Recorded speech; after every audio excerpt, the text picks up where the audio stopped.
안녕하세요. 순천대학교 행정학과에서 지역개발을 연구하고 가르치고 있는 양광식 교수입니다. 저는 시와지구 지속가능발전위원회에서 그동안 한 15년 정도 활동을 했었고요. 그래서 오늘 강의가 굉장히 내실 있게 진행될 것 같습니다. 오늘 강의의 주제는 시와호 30주년의 성과와 남은 숙제가 되겠습니다. 교수님, 시와호 30주년에 대해서 어떻게 평가하세요? 네, 시와호는 대한민국 환경재앙을 극복한 대표적인 성공 사례입니다. 시와호 환경 과정의 결과는 유네스코를 통해서 세계적으로 입증하는 순간이 다가왔죠.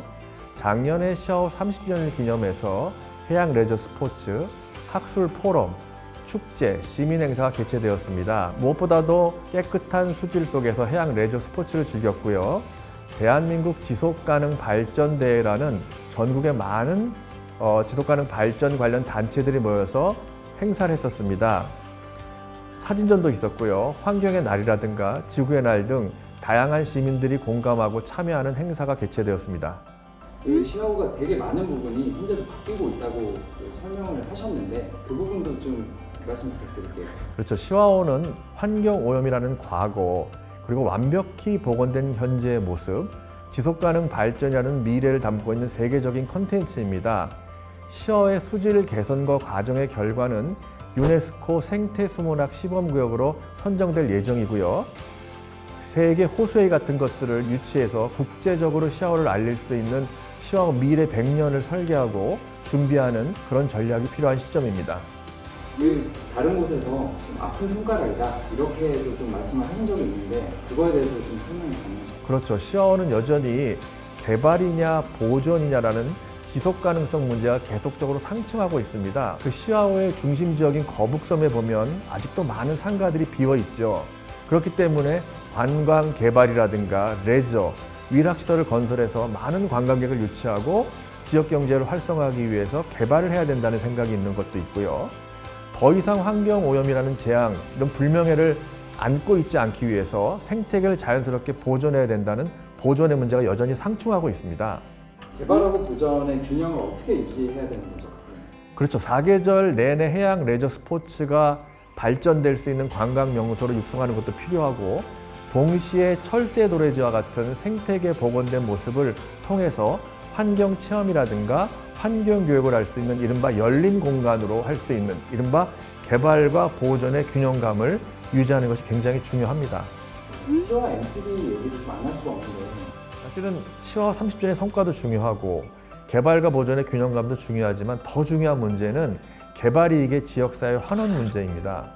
2001년도에 시와지구 개발 사업을 한국수자원공사가 시작하면서 환경 개선 사업비는 먼저 투자하고 추가 개발 이익이 발생하면 지역사회에 환원한다는 사회적 합의를 통해서 이 사업은 시작하게 되었습니다.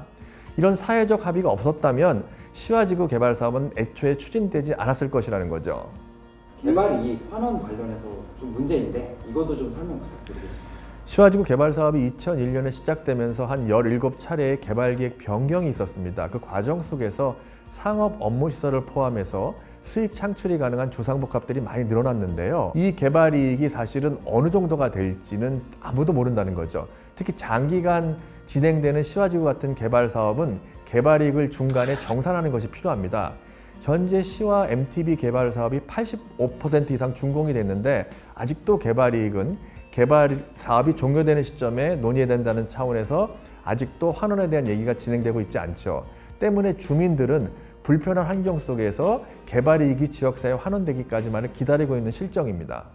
이게 약속이 왜 안 지켜지는 거죠? 근본적인 원인이 뭘까요? 근본적인 원인은 한국수자원공사는 개발 이익이 산정 시점이 개발 사업이 종료되는 시점이라고 얘기를 하고 있는데,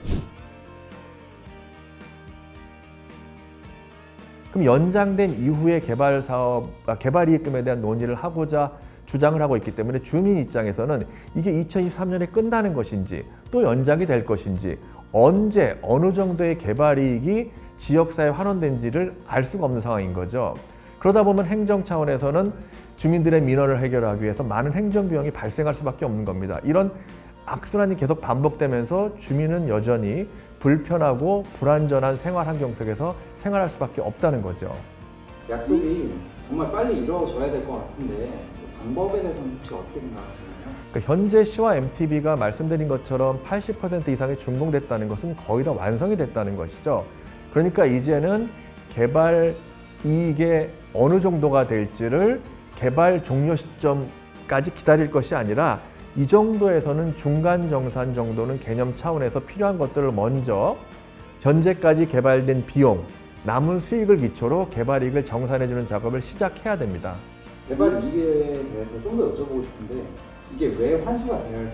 통상적으로 개발 이익이라 그러면 처음에 계획 수립했을 때 생각했던 계획 이익, 그 다음에 중간에 개발하면서 발생되는 이익, 그리고 또 사회 경제 여건이 변하면서 발생되는 우발 이익들이 존재합니다. 그래서 관련법에서는 정상 지가를 초과하는 부분에 대해서는 개발 이익을 환수하도록 법에 지정하고 있는 거죠. 시행사가 공기업인 걸로 알고 있는데 여기에 좀 책임이나 그런 거에 대해서는 좀 어떻게 생각하시는지. 기본적으로 개발 이익은 개발 사업에 들어가는 비용과 수익을 가지고 계산하는데요. 이 비용이나 수익은 사업 시행자, 즉 한국수자원공사밖에 정확하게 알 수가 없습니다. 그래서 어느 정도의 개발 이익이 산정되는지에 대해서 항상 논쟁이 있고요. 이것은 회계적인 문제이자 법적인 소송까지 늘 진행됩니다. 예를 들어서 행복도시 같은 개발 이익을 환원할 필요가 없는 사업의 경우에도 세종시 입장에서 많은 개발 이익이 발생되기 때문에 한국토지주택공사를 통해서 개발 이익 환원에 대한 소송을 진행하고 있는 거죠. 결국 개발 이익은 개발 비용과 수익에 대한 회계적인 산정의 문제, 그것으로 인한 사업 시행자와 지자체 간의 갈등과 관련된 법적 문제까지 상당 논의가 끊이지 않는데요. 이거를 회계적인 문제나 법적인 문제를 해결하기보다는 공기업의 사회적 책임, 다시 말해서 개발 이익이 어느 정도가 될지를 사전에 좀 협상을 하고 신뢰를 기반으로 개발 이익에 필요한 모든 정보를 공개해서 지자체와 합의하는 어떤 공기업의 사회적 책임성을 강화하는 것이 가장 중요하다고 생각이 됩니다. 그러면 시하고 개발하고 보존에 대해서 교수님의 전반적인 의견도 부탁드리겠습니다. 시화원은 여전히 활성화하기 위해서 많은 개발 사업들이 필요하고요. 더욱이 그 안에서 살고 있는 주민이나 기업 활동을 하는 분들에게 불편하지 않은 생활 환경을 제공을 해야 됩니다. 이런 것들이 다 지방자치단체의 책임이라고 묻기 굉장히 어려운 상황인 거죠. 그래서 사업 시행자인 한국수자원공사는 책임감을 가지고 개발 이익에 대한 지역사회 환원을 조속히 이행해서 하루빨리 시화에 살고 있는 주민들이나 기업들이 편리하고 안전하고 만족감 있는 생활을 할 수 있도록 관련 인프라나 생활환경 개선에 필요한 모든 것들을 조기에 개발 이익을 통해서 지역사회 환원을 통해서 집행해서 추진해 주는 것이 필요하다고 판단됩니다.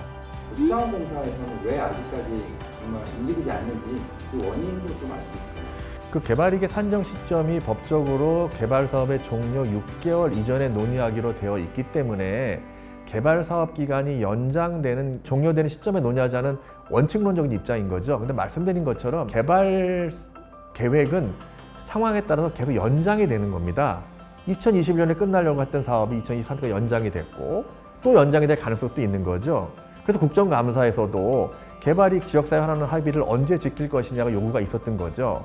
그러니까 지금은 MTB 사업의 80% 이상이 완공됐기 때문에 개발이익의 어느 정도가 그 필요한 비용과 수익이 정리가 됐다고 판단이 되기 때문에 지금 단계까지 들어간 비용과 수익을 가지고 개발이익의 지역사회 환원을 이행하고 나머지 부분은 그 이후에 해도 충분히 가능하다는 겁니다. 왜냐하면 주민들은 여전히 불편하고 불안전한 생활환경, 특히 지자체 입장에서는 재정 여건이 그렇게 용이하지 않은데 시화호를 활성화하기 위해서 재정을 투입하는 거에 구조적인 한계가 존재하거든요. 그렇기 때문에 당초에 시화지구 활성화를 위해서 개발이익을 지역사회에 환원한다는 그 대사회적 합의, 약속을 공기업이라는 기업이 사회적 책임을 다한다는 차원에서 이행을 해야 된다는 것이죠.